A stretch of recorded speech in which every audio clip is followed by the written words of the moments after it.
Everyone, welcome to the channel Science Metazone. आज के lecture में हम जानेंगे अपने टॉपिक के बारे में, दैट इज बैलेंसिंग इक्वेशन। ठीक है, ये हमारी क्लास 10 चैप्टर फर्स्ट का हमारा सेकंड टॉपिक है, यानी कि हमारा सेकंड पार्ट है जिसके अंदर हम बैलेंसिंग सीखेंगे दो मेथड से। एक आपका hit and trial method and दूसरा जो हमारा ट्रिक वाला मेथड है। ओके, आइए स्टार्ट करते हैं। देखो, इक्वेशन को बैलेंस करने से पहले सबसे पहले ना आपको कुछ चीजें पता होनी चाहिए। जैसे कि मानो मैंने लिखा है यहाँ पे H2O, तो अगर मैं आपसे पूछूं हाइड्रोजन के कितने एटम्स हैं यहाँ पर, तो आप मुझे पर्टिकुलर बता पाएंगे कि मैम यहाँ पे 2 एटम्स हैं हाइड्रोजन के। मैंने पूछा ऑक्सीजन के कितने एटम्स हैं, तो आप मुझे बता पाएंगे कि मैम यहाँ पे 1 एटम है ऑक्सीजन का। ठीक है, बट अगर मैंने इस H2O को ऐसे लिख दिया, आगे एक कोफिशिएंट ऐड कर दिया 2, इस 2 का मतलब है कि ये पूरी हमारे जो पूरा ये कंपाउंड है इससे पूरे से मल्टीप्लाई हो रहा है ये। ठीक है, तो हम अब जब हाइड्रोजन के एटम्स लिखेंगे तो कितने लिखेंगे, तो ये लिखा है ऐसे, तो यानी कि 2 मल्टीप्लाइड बाय 2। ठीक है, तो ये कितना हुआ हमारा 4। फिर उसके बाद जब हम ऑक्सीजन के बारे में लिखेंगे तो 2 जिसके आगे कुछ नहीं। ठीक है, तो यहाँ पे हमने क्या लिखा 2। अब इसके यहाँ पे कुछ नहीं है तो हम इसे 1 एज्यूम कर लेते हैं, तो 2 इंटू 1 कितना हो गया हमारा 2। ठीक है, ऐसे इसके बताइए। अब मुझे बताइए CO2 के कार्बन, कितने कार्बन है यहाँ पे 6। मैंने कोफिशिएंट मल्टीप्लाई कर दिया, कितने कार्बन हो गए यहाँ पे, कितने कार्बन एटम्स हो गए 6।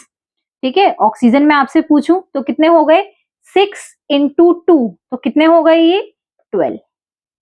ठीक है, बैलेंसिंग करने से पहले आपको ये एक बेसिक इंफॉर्मेशन है जो आपको थोड़ी पता होनी चाहिए। ठीक है, अब स्टार्ट करते हैं हम बैलेंसिंग। देखो, एक हिट एंड ट्रायल मेथड से करते हैं। सबसे पहले ना आपको बैलेंस करना क्यों जरूरी है, ताकि इक्वेशन में इधर भी हमारे जितने भी एटम्स हैं, एलिमेंट्स हैं, वो बैलेंस रहे, जितने रिएक्टेंट में है उतने ही हमारे प्रोडक्ट में रहे। ठीक है, अब पहला मेथड जो हम सीख रहे हैं वो है हमारा hit and trial method. Okay, देखो यहाँ पे मैग्नीशियम के कितने एटम्स हैं यहाँ पे, 1 है। ठीक है, और यहाँ पर कितना है, जिसके आगे कुछ नहीं होता उसके आगे 1। ठीक है, तो मैग्नीशियम के कितने एटम्स है 1, और यहाँ पे भी कितने हैं 1 ही है, तो मैग्नीशियम को बैलेंस करने की जरूरत हमें नहीं पड़ी। नेक्स्ट बात करते हैं ऑक्सीजन की। ऑक्सीजन के कितने एटम्स हैं यहाँ पे 2, और यहाँ पे कितने हैं 1। तो मैं क्या करूं ऐसा कि ये जो ऑक्सीजन के एटम यहाँ पे 2 हैं और यहाँ पे 1 है, किसके बारे में बात कर रहे हैं, ऑक्सीजन के बारे में। तो क्या करूं ऐसा कि ये 2 हो जाए, तो ऑब्वियस है 1 को 2 बनाने के लिए क्या करूं, मल्टीप्लाई कर दूं 2 से। ठीक है, और ये नीचे नहीं लिखना है, एक बात का ध्यान हमेशा रखना है, बच्चे क्या करते हैं यहाँ लिख देते हैं नीचे, ऐसे नहीं करना है। आप ये वाली जो नीचे लिखा होता है आप इसे चेंज नहीं कर सकते हैं। ठीक है, आप सिर्फ जो आगे की साइड लिखा होता है आपका 1 2, आप सिर्फ इसे इरेज कर सकते हैं। ठीक है, और किसी को चेंज नहीं कर सकते आप।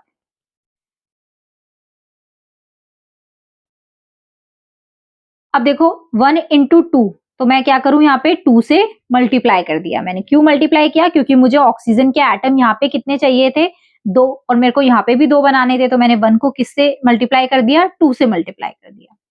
ठीक है, अब आपने देखा कि मैग्नीशियम तो फिर से बिगड़ गया। मैग्नीशियम यहाँ पे कितना है 1 है, और यहाँ पे कितना हो गया 2 हो गया। तो अब हम क्या करें, मैग्नीशियम इधर की साइड कितना है 2, और इधर की साइड कितना है मैग्नीशियम हमारा 1। तो अब क्या कर सकते हैं, इसको 2 बनाने के लिए क्या करेंगे, फिर से इसको किससे मल्टीप्लाई कर देंगे 2 से। तो अब इसे फिर से 2 से मल्टीप्लाई कर दो। ठीक है, तो अब देखो इक्वेशन बैलेंस हो गई। मैग्नीशियम के कितने हैं यहाँ पे 2, और यहाँ पे भी कितने हैं 2। ऑक्सीजन के कितने एटम्स है 2, और यहाँ पे भी 2 इंटू 1 कितना हो गया 2। आई बैलेंस करनी।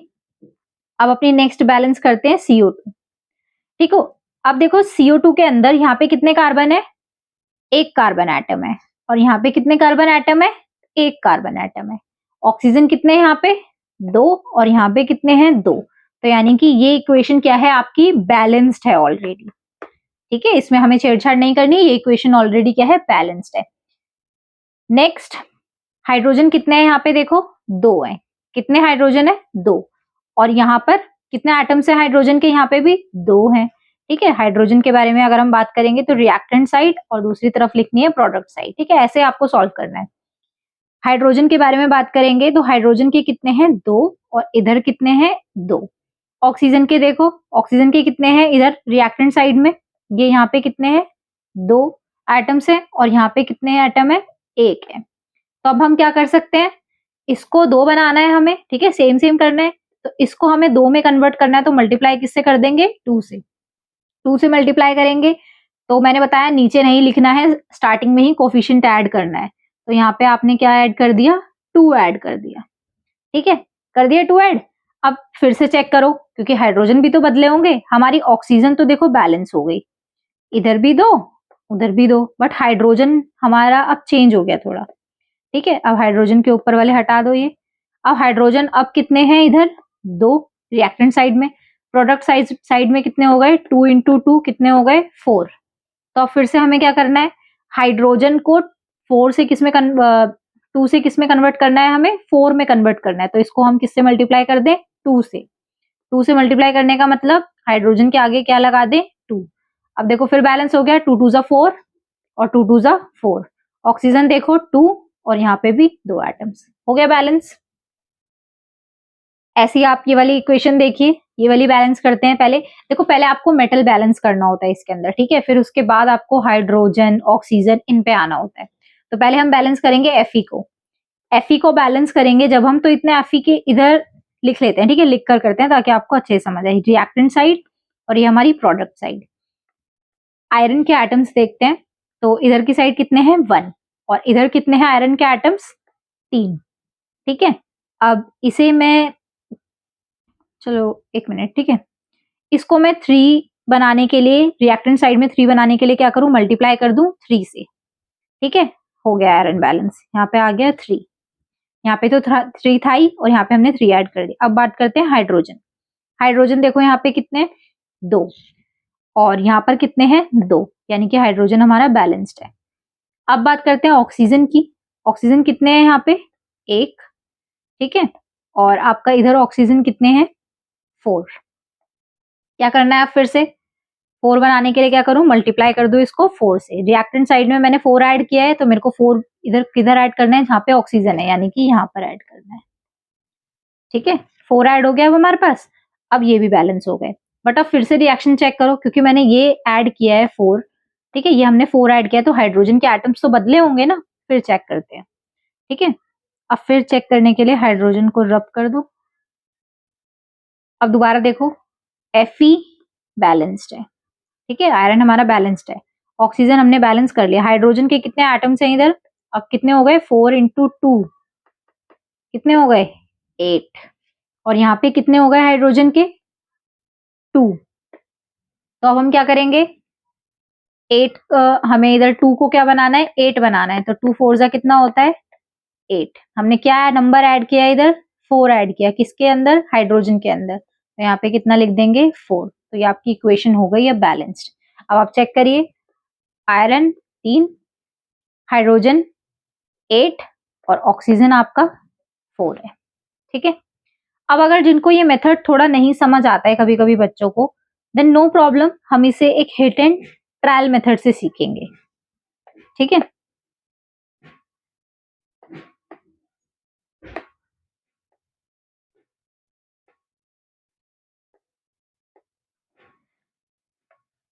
हम इसे हिट एंड ट्रायल मेथड से सीखेंगे। ओके, आइए स्टार्ट करते हैं। देखो, हिट एंड ट्रायल मेथड थोड़ा आपको अच्छे से समझना पड़ेगा कि ये क्या है। सबसे पहले ना आपको कोफिशिएंट्स ऐड करने हैं आगे। ठीक है, जैसा जैसा बताती जाऊं सिर्फ वैसे करना है। जो आपका फर्स्ट ये लिखा है इसके आगे पहले ए ऐड करेंगे, फिर बी, फिर सी, फिर डी। ऐड कर दिया आपने, ठीक है। अब ऐड करने के बाद देखो आपको क्या करना है इसके अंदर, अब लिखना है यहाँ पे। ठीक है, क्या लिखना है, हम पहले बात कर रहे हैं कार्बन के बारे में। किसके बारे में बात कर रहे हैं, कार्बन के बारे में। इसको इससे मल्टीप्लाई करते थे, जो यहाँ पे कोफिशिएंट लगा होता था इसको मल्टीप्लाई करते थे इससे। ठीक है, वही करना है सिर्फ। तो क्या है यहाँ पे कार्बन 4a, क्यों, कौन सी साइड में, रिएक्टेंट साइड में। रिएक्टेंट साइड फिर लिखना है इक्वल टू, फिर प्रोडक्ट साइड में कार्बन फिर से चेक करो, कार्बन क्या है C इंटू 1, यहाँ पे कुछ नहीं है तो यहाँ पे हमने क्या कंसिडर किया 1, तो 4a इक्वल्स टू c। नहीं समझ आया कोई बात नहीं, दोबारा समझाती हूँ एक बार आपको। ये कुछ नहीं करना इसके अंदर आपको। कार्बन के कितने एटम्स हैं यहाँ पे मुझे ये बताओ बस। कार्बन के कितने एटम्स हैं यहाँ पे, a इंटू 4 रिएक्टेंट साइड में, ठीक है। पहले एक बार बड़ा करके सीखते हैं, रिएक्टेंट और प्रोडक्ट, ठीक है। तो कार्बन के बारे में बात करें तो कार्बन के कितने एटम्स है इधर, मैम इधर है 4a, ठीक है। 4a इक्वल्स टू में यहाँ पे कार्बन के कितने एटम्स है, तो c, यहाँ पे अगर कोई कोफिशिएंट लगा होता 1 2 तो मैं इससे मल्टीप्लाई करती, बट कुछ नहीं है तो हमने क्या कंसिडर कर लिया, क्या है ये 1 है, ठीक है। क्या है ये 1।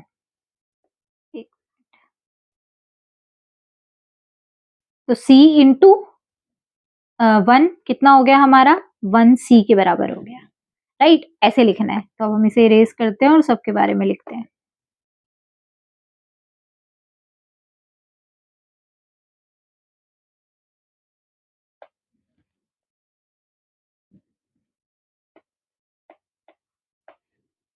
ठीक है, स्टार्ट करते हैं कार्बन के बारे में। कार्बन के बारे में हमें क्या लिखना है, 4a इक्वल्स टू 1c, ठीक है। नेक्स्ट बात करते हैं और किसके बारे में, अब हम लिखते हैं हाइड्रोजन के बारे में, ठीक है। हाइड्रोजन कितना है, a इससे मल्टीप्लाई हो रहा है 10 से, तो यहाँ आ गया 10a, ठीक है। अब प्रोडक्ट साइड पे चलते हैं, एरो की जगह इक्वल्स टू। अब कितने हाइड्रोजन है इधर देखो, d मल्टीप्लाई बाय 2, तो क्या आ गया 2d। आगे समझ। अब चलते हैं ऑक्सीजन की तरफ, कितने oxygen, b multiply by 2, 2b arrow की जगह इक्वल्स टू। देन ऑक्सीजन देखो, अब देखो यहाँ पे थोड़ा आपको समझना है, यहाँ पे ऑक्सीजन दो जगह लिखा है तो आप भी प्लस करके दो ही जगह लिखेंगे, जैसे लिखा है एज इट इज लिखना है, ठीक है। तो carbon multiplied by, sorry not carbon, it's C, C और इनटू में 2, सी को 2 से मल्टीप्लाई करना है क्योंकि ये क्या था कोफिशिएंट, ठीक है, और ये हमारे नंबर ऑफ एटम्स, तो सी इंटू 2, तो ये आ गया आपका 2c। फिर प्लस, क्योंकि यहाँ पे प्लस लगा हुआ है ना तो यहाँ पे आप प्लस ऐड करेंगे। फिर उसके बाद कितने ऑक्सीजन के, यहाँ पे 1 है कुछ नहीं है तो d इंटू 1, 1d, ठीक है। अब देखो किसी को भी एक वैल्यू को आपको 1 लेट कर लेना है, मैं इसको 1 लेट करूंगी तो मेरा फायदा होगा, मेरे को c की वैल्यू भी मिल जाएगी, ठीक है। तो ऐसी वैल्यू को आपको लेट करना है, लेट a इक्वल्स टू 1। अब मैंने जब a को 1 लेट कर लिया, जब मैंने a को 1 लेट कर लिया तो 4 इंटू में 1 इक्वल्स टू 1c, तो 4 इक्वल्स टू c, ठीक है। तो हमारे पास वैल्यू क्या आ गई, a की वैल्यू आ गई हमारे पास 1 और c की वैल्यू क्या आ गई 4, ठीक है। अब यहाँ पे पुट करते जाओ, इक्वेशन क्या है 10a इक्वल्स टू 2d, ठीक है। तो 10 इंटू में a की वैल्यू क्या निकाली थी 1 इक्वल्स टू 2 इंटू में d, तो 10 अपॉन 2 इक्वल्स टू d, तो d की वैल्यू क्या हो गई 2 1 जा 2, 2 5 जा 10, ये आ गई आपकी d की वैल्यू 5, ठीक है। a की हम निकाल चुके थे, 3 वैल्यूज आ गई अब हमारे पास, अब इसकी निकालनी है। इक्वेशन क्या है 2b equals to 2c plus में 1d, ओके। 2b, b की वैल्यू ही निकालनी है हमें मेन इधर, 2 इंटू में c कितना है हमारे पास, ये रहा 4 प्लस में d कितना आया है 5, ओके। तो 2b इक्वल्स टू 8 प्लस में 5, तो 2b equals to 8 plus 5 13, b की वैल्यू क्या आ गई 13 अपॉन 2, चारों वैल्यूज आ गई आपके पास a b c d, ठीक है, चारों वैल्यूज आ गई। अब इन्हें पुट करते हैं, यहां पर लगाते हैं इन वैल्यूज को, ठीक है। एक बार दोबारा लिख लेते हैं इक्वेशन, C4H10 ऑक्सीजन के साथ रिएक्ट करेगा तो बनेगा CO2 प्लस में H2O, ठीक है। अब हमें वैल्यूज लगानी है, A की वैल्यू क्या आई हमारे पास 1, राइट, A की वैल्यू क्या आई 1। अब देखो इसको भी मैं आपको दोबारा से बता देती हूँ कभी आपको कंफ्यूजन हो, यहाँ लिखा था A B C D, ठीक है। इसकी जगह अब हमें ए बी सी डी की जगह क्या पुट करनी है, वैल्यूज। ए की वैल्यू क्या आई थी 1, सी की वैल्यू क्या आई थी 4, बी की वैल्यू क्या आई थी 13/2 एंड डी की वैल्यू क्या आई थी आपकी 5। ओके, अब पुट करते हैं। देखो ए की वैल्यू 1, बी की वैल्यू 13/2, सी की वैल्यू 4 एंड डी की वैल्यू 5। ठीक है, आप रिएक्शन को ऐसे भी छोड़ सकते हैं, बट ऐसे छोड़ते नहीं है। जब आपका नीचे कोई कोफिशिएंट आ रहा है ऐसे, ठीक है, नीचे कोई डिनोमिनेटर आ रहा है, तो आपको क्या करना है, जो डिनोमिनेटर आ रहा है ना, पूरी इक्वेशन को उससे मल्टीप्लाई कर देना है 2 से। तो अब क्या होगा, 2 इससे मल्टीप्लाई होगा 1 से, तो कितना आएगा 2C4H10। इससे मल्टीप्लाई होने के टाइम पे 2 से 2 कट जाएगा, ठीक है, तो क्या होगा 13O2। फिर उसके बाद 2 4 जा 8, 8CO2, फिर प्लस में 5 × 2 10H2O। ठीक है, अब चेक कर लेते हैं ये बैलेंस हुई या फिर नहीं हुई। 2 4 जा 8, ठीक है, 8 कार्बन बैलेंस्ड। हाइड्रोजन 2 × 10 20, हाइड्रोजन 20 है इधर, इधर भी 2 × 10 20। ऑक्सीजन 13 2 जा कितना होता है 26।